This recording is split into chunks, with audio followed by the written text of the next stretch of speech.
Hola. Hoy ponemos el foco en un problema sanitario que, aunque nos acompaña desde hace siglos, literalmente, hay evidencias hasta en momias egipcias y textos de Hipócrates, sigue siendo un hueso duro de roer. Las lesiones por presión, o LPP. Exacto. Y es importante empezar por ahí, por el nombre. Hoy hablamos de lesión por presión, no tanto de úlcera por presión. Ajá. La definición actual está consensuada por organismos internacionales clave como el NPUAP, que es el panel asesor de Estados Unidos, y su equivalente europeo, el EPUAP. La describe como un daño localizado en la piel, en tejidos más profundos. Vale. Suele aparecer sobre un hueso, una prominencia ósea, o también bajo un dispositivo médico. Y la causa es la presión mantenida, o una combinación de presión y eso que llamamos cizallamiento. ¿Y por qué ese cambio de úlcera a lesión? Suena, un matiz pequeño. Pues es más que un matiz, fíjate. Lesión es un término más amplio, abarca más situaciones.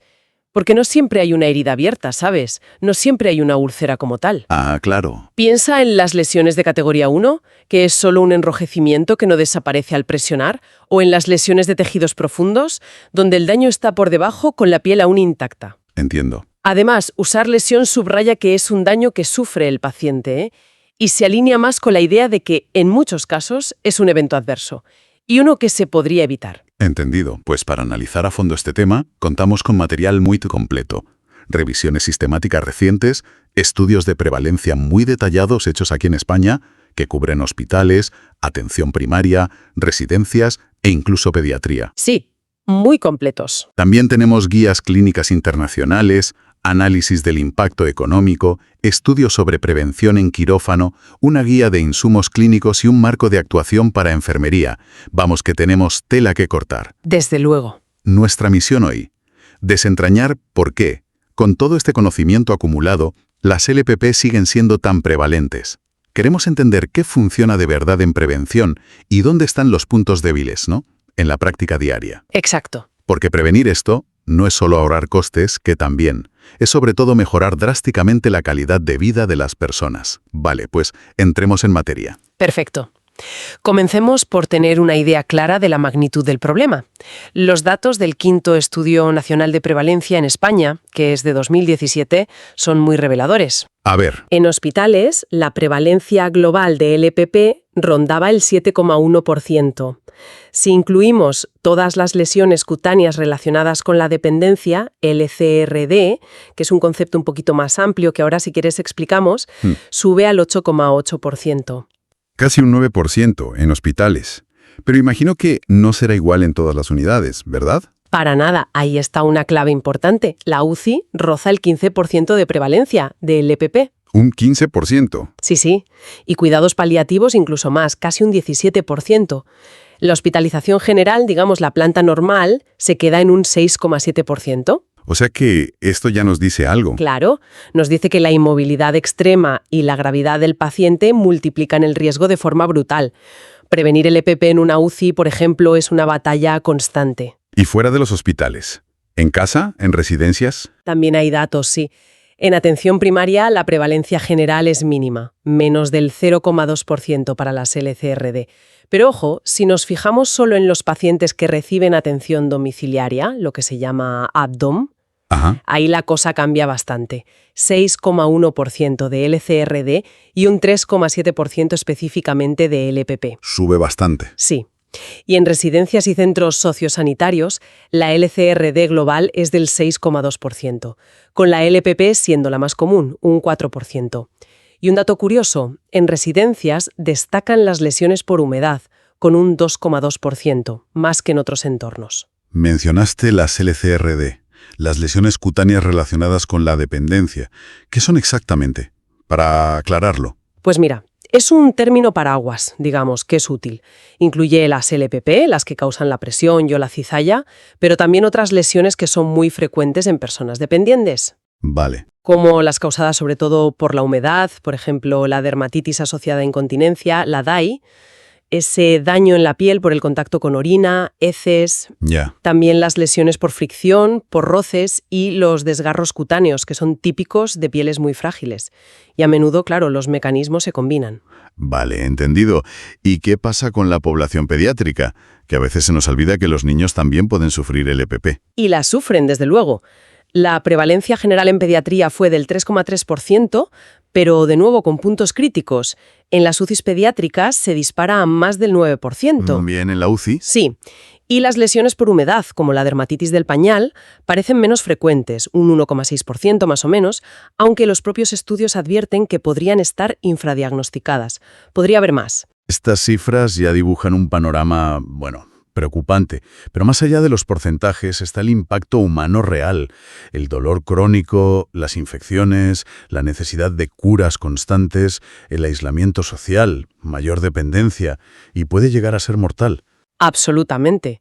El impacto en la calidad de vida es devastador. Y si hablamos del coste económico, bueno, es astronómico. Sí. Una revisión que analiza justo el impacto económico recoge cifras muy dispares, según países, metodologías, pero dan una idea. Medicare en Estados Unidos calculó en 2007 que una hospitalización por LPP sumaba de media más de $43.000. Madre mía. Y otra revisión europea cita costes diarios de tratamiento por paciente que pueden ir desde un par de euros hasta casi 500 euros al día. Menuda horquilla. De 2 a 500. Sí, depende mucho de la gravedad, si hay complicaciones, el sistema sanitario. Las complicaciones como una infección grave o que se necesite cirugía pueden disparar el coste de un solo caso a cifras enormes.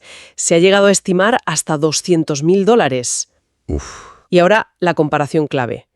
La prevención. La misma revisión sitúa el coste de prevenir por paciente entre unos 2,5 € y 88 euros. La diferencia es abismal. Invertir en prevención parece la decisión más inteligente desde cualquier punto de vista, económico y humano, claro. Sin duda alguna. Se estima que las LPP pueden consumir entre un 0,4% y un 5,2% del gasto sanitario total de un país. Imagínate. Y esto nos conecta directamente con la seguridad del paciente. Claro. Las LPP se consideran un evento adverso, en su mayoría prevenible, y su incidencia es un termómetro muy sensible de la calidad de los cuidados, especialmente de los cuidados de enfermería, que son quienes están en primera línea de la prevención. Queda clara la magnitud y la importancia del tema. Si queremos prevenir, tenemos que entender bien las causas. Mencionaste antes presión, cizalla. Esos son los mecanismos directos, sí. La presión, comprime los tejidos entre el hueso y la superficie externa, la cama, la silla, y corta el riego sanguíneo. Isquemia. Exacto. La cizalla es una fuerza paralela, como cuando el paciente se resbala un poco en la cama, ¿sabes? Que estira y deforma los vasos sanguíneos y los tejidos internos. No se ve por fuera al principio, pero el daño está ahí. Entendido. La fricción es el roce directo, que daña la capa más externa de la piel. Y la humedad constante, por sudor, incontinencia, el exudado de otras heridas, pues macera la piel, la debilita y la hace mucho más vulnerable a las otras fuerzas. Y sobre esta base, digamos, actúan factores que hacen a unas personas más vulnerables que otras, ¿verdad? Los famosos factores de riesgo. Correcto. Los factores de riesgo son muchísimos, pero hay algunos clave que destacan en todas las fuentes que hemos mirado. El principal, sin ninguna duda, es la inmovilidad. La incapacidad de moverse. Eso es, la incapacidad de la persona para cambiar de postura y aliviar la presión por sí misma. Luego están los déficits nutricionales y la deshidratación, que debilitan la piel y los tejidos en general. Vale. Problemas que afectan a la oxigenación de los tejidos, pues enfermedades cardíacas, vasculares, respiratorias, también trastornos neurológicos, un nivel de conciencia disminuido. La humedad por incontinencia también parece crítica, por lo que decías antes de las residencias. Importantísima. La dermatitis asociada a incontinencia, la DAI, no solo es una lesión por sí misma, sino que es un factor de riesgo independiente muy potente para desarrollar LPP en la zona del sacro. Ajá. Luego están los dispositivos médicos, cualquier sonda, mascarilla, cánula nasal, un yeso. Puede generar presión y causar un LPP si no se vigila bien. Hay que estar atento a todo. A todo. Y no olvidemos factores como la edad avanzada, la fragilidad general, el estado previo de la piel, si ya está seca, dañada, con lesiones antiguas, y situaciones de estrés agudo como una cirugía mayor. Ahí influye la duración de la cirugía, el tipo de anestesia, si hubo hipotermia o hipotensión durante la operación. Con tantísimos factores, ¿cómo identificamos de forma fiable quién necesita medidas preventivas más intensivas? ¿Cómo cribamos? Pues la clave es una valoración del riesgo. Sistemática y precoz. Y repetida periódicamente, claro, porque la situación del paciente puede cambiar. ¿Y cómo se hace esa valoración? Las guías recomiendan usar escalas validadas. Las más conocidas, seguro que suenan, son la escala de Braden, la de Norton o la EMINA. Sí. Los estudios confirman que usar una escala es más fiable para predecir el riesgo que basarse solo en la impresión clínica general, en el ojo clínico. Pero me imagino que la escala no lo es todo. ¿No será rellenar un papel y ya está? Por supuesto que no. Es una herramienta de apoyo fundamental, pero siempre dentro de una valoración clínica completa de la persona. Hay que mirar la piel, valorar su situación general, su contexto. Claro. Además, es interesante que un estudio comparativo encontró diferencias entre las escalas originales y algunas versiones modificadas que se usan para atención domiciliaria. Ah, mira. Lo que sugiere que hay que asegurarse de que la herramienta esté bien validada para el entorno específico donde se usa. No vale cualquiera en cualquier sitio. Muy bien. Conocemos el problema, las causas, los riesgos. Vamos a lo práctico. ¿Qué se puede hacer realmente para prevenir estas lesiones? ¿Qué dice la evidencia más reciente, las guías? Pues en la prevención se basa en un paquete de medidas. No hay una solución única mágica, sino la combinación, la aplicación conjunta de varias intervenciones clave. Vale. ¿Cuál sería la primera? La primera línea de defensa es el cuidado meticuloso de la piel y el manejo de la humedad. ¿Y qué significa eso en el día a día, en la práctica?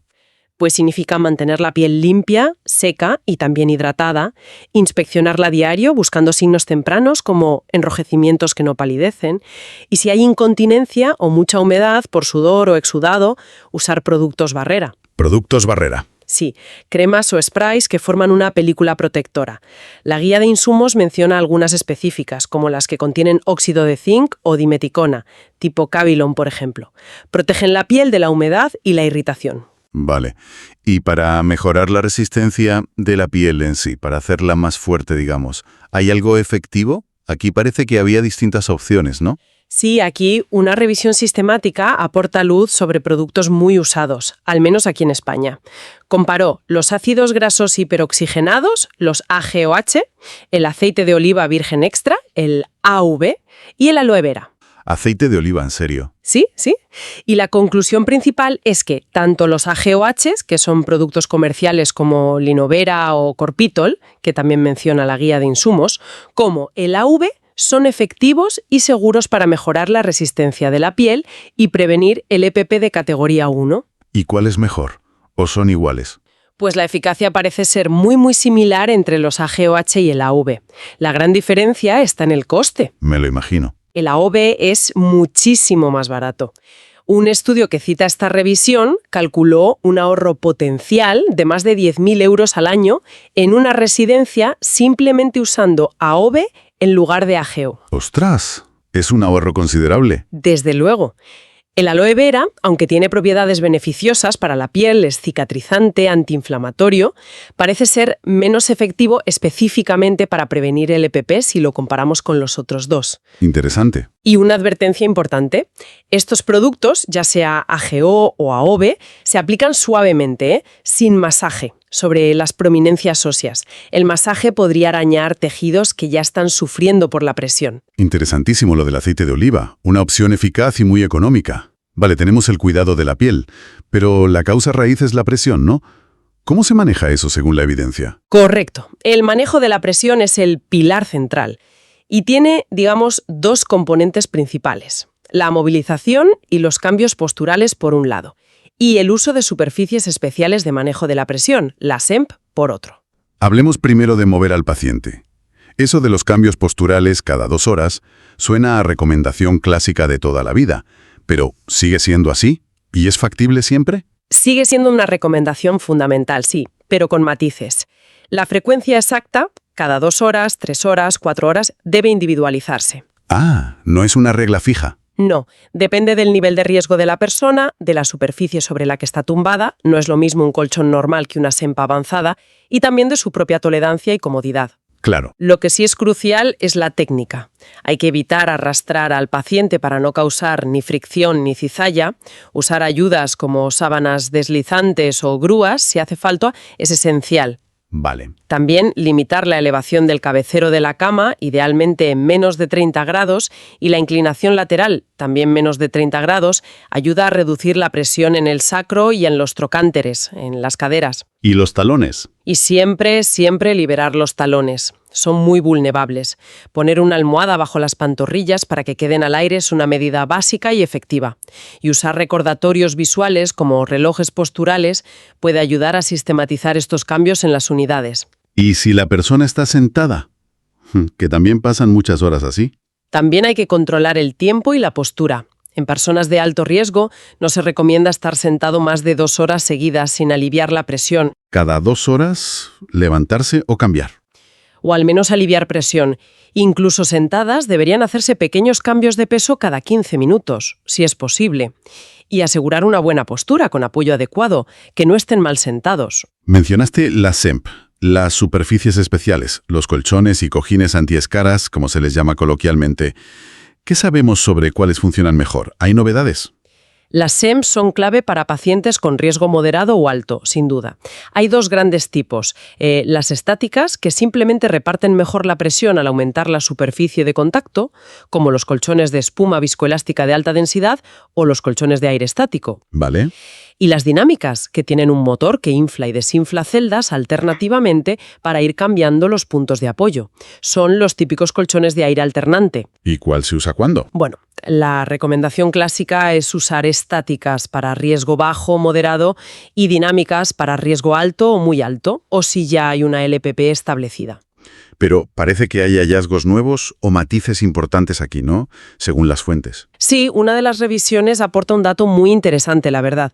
Sugiere que algunos colchones de aire estático, que no llevan motor, son más sencillos y más baratos, podrían ser una alternativa igual de efectiva o incluso más y más confortable que los colchones dinámicos de aire alternante para pacientes de alto riesgo. Ah, sí.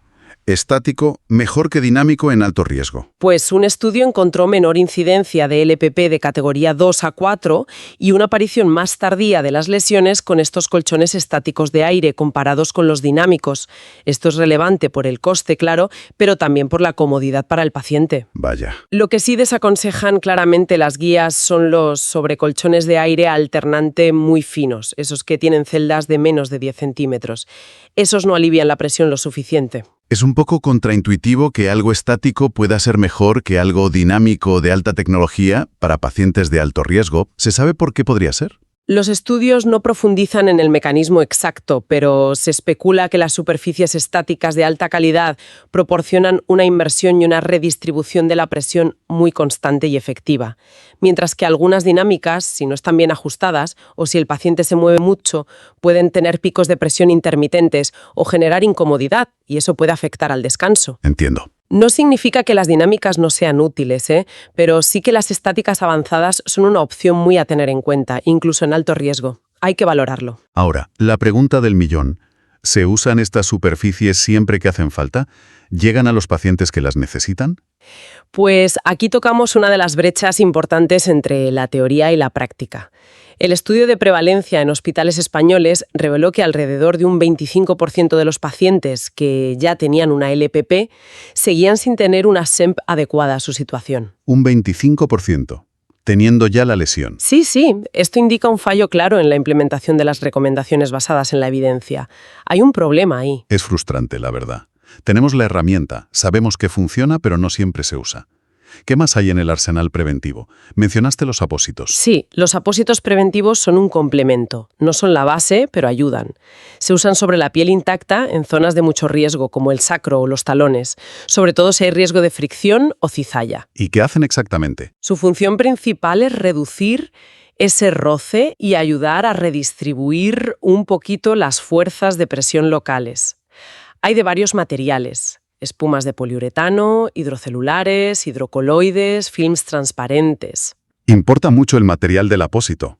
Hay unos mejores que otros. La evidencia sugiere que la eficacia preventiva es bastante similar entre los distintos tipos de apósitos modernos, los multicapa. La elección suele basarse más en otros factores. La comodidad para el paciente, por ejemplo, los hidrocoloides a veces son más molestos de retirar. Cómo se adaptan a la zona, la capacidad de manejar la humedad si la hay, si permiten ver la piel a través, si son transparentes y, por supuesto, el coste. Claro. La guía de insumos menciona ejemplos como los apósitos con tecnología adhesiva de silicona suave, tipo Mepilex Border, que suelen ser bien tolerados por la piel. Vale, nos quedan 2 puntos importantes que salían en los factores de riesgo: la nutrición y los dispositivos médicos. La nutrición es absolutamente fundamental. Una mala nutrición debilita la piel y su capacidad para resistir la presión. Y si hay herida, para cicatrizar. Entonces, es esencial hacer un cribado nutricional a todos los pacientes en riesgo y una valoración completa si se detecta desnutrición o riesgo de ella. La guía internacional es muy clara con las recomendaciones para adultos con LPP o en riesgo. Un aporte calórico adecuado, de 30 a 35 kilocalorías por kilo de peso al día, y un aporte proteico alto, de 1,2 a 1,5 gramos de proteína por kilo de peso al día. ¿y si no comen lo suficiente para llegar a eso? Pues hay que recurrir a suplementos nutricionales orales, los batidos estos altos en calorías y proteínas. Para pacientes que ya tienen una LPP a partir de categoría 2, incluso se recomiendan fórmulas específicas enriquecidas con nutrientes clave para la cicatrización, como la arginina, el zinc, antioxidantes. Entiendo.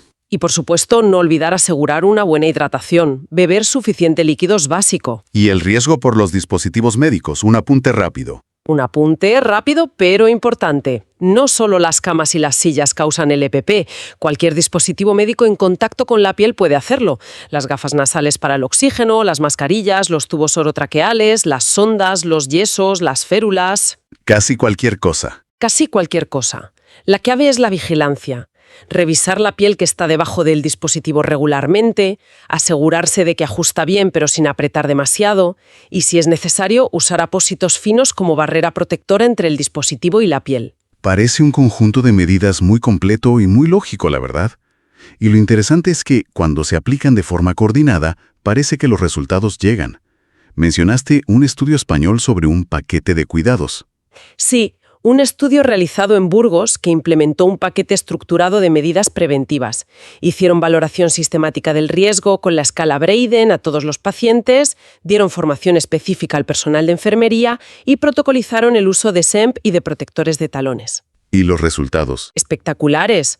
Una reducción del 74,1% en la incidencia de LPP adquiridas durante la hospitalización, casi 3/4 partes menos. Además, mejoraron significativamente los conocimientos sobre prevención del personal. Esto demuestra que la aplicación sistemática de la evidencia funciona. No es magia, es método.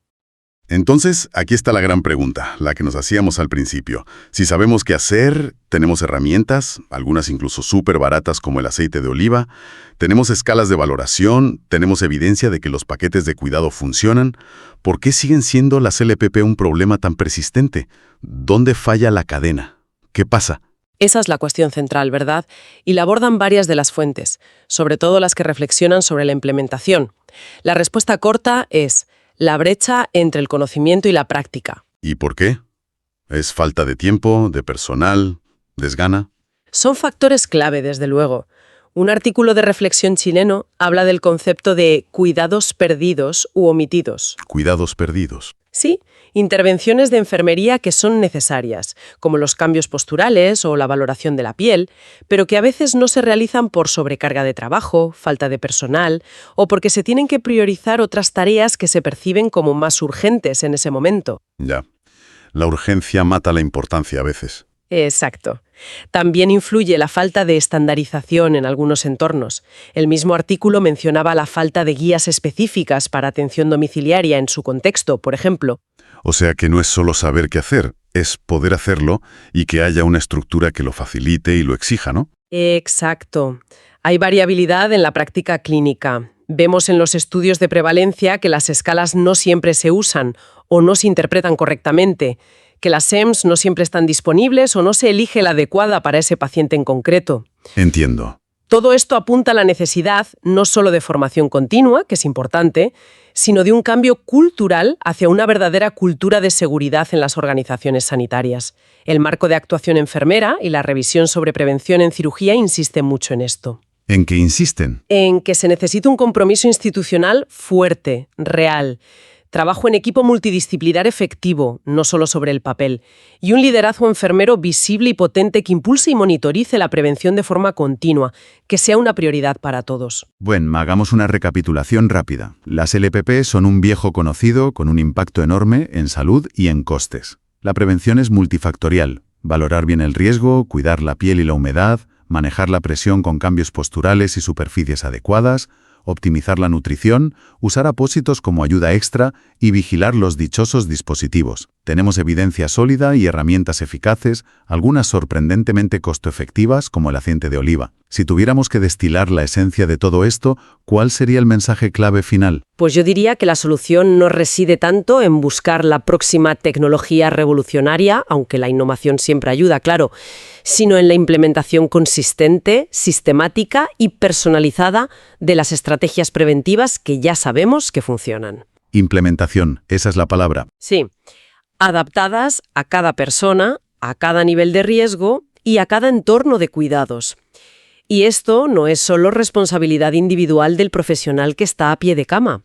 Requiere un compromiso firme de las instituciones que pongan recursos, formación, protocolos claros y un enfoque proactivo de todo el equipo sanitario. Y aquí, la enfermería, por su rol central en el cuidado continuo, tiene una posición de liderazgo indiscutible. Queda clarísimo. La clave está en cerrar esa brecha entre la evidencia científica y la práctica diaria en las unidades, en las residencias, en los domicilios. Muchas gracias por guiarnos en este análisis tan detallado y tan claro. Ha sido un placer. Y si me permites, para terminar, quisiera dejar una pregunta en el aire, para la reflexión de todos. Adelante. Si tenemos tanta evidencia robusta sobre cómo prevenir las LPPs y disponemos de múltiples intervenciones efectivas, algunas muy baratas, ¿cuáles son esas barreras más profundas, quizás sistémicas, organizativas o incluso culturales, que todavía nos impiden garantizar una prevención óptima y equitativa para todas las personas en riesgo, sin importar dónde reciban los cuidados? ¿Por qué sigue pasando? Una pregunta fundamental para seguir pensando y, sobre todo, actuando. Con esa reflexión nos despedimos por hoy. Gracias por acompañarnos. Hasta la próxima.